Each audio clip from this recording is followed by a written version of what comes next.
What I oftentimes tell my clients is this is not an area that you're going to want to save money. Usually nowadays in such a litigious world, I would say I've seen the difference between $100,000 liability limits, which is usually about as low as you can go, and $1 million liability limits. The monetary difference between those is somewhere between $12 and $70 per year.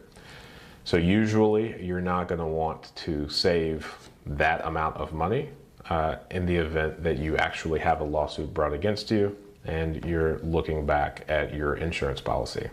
So unless otherwise noted by the clients, I usually will always max out the liability limits. Now, liability limits usually stop around $500,000 to $1 million liability limits on the policy.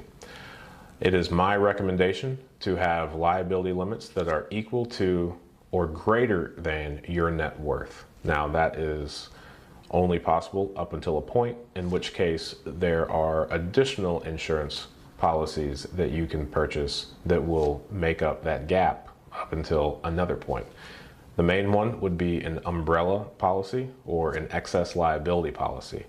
And that means, let's say you had a dog, one of your dogs bit a guest, and the lawsuit resulted in $1.5 million, but your liability limit only went up to $1 million. If you had a $1 million umbrella as well, that umbrella would cover that additional $500,000 in the lawsuit.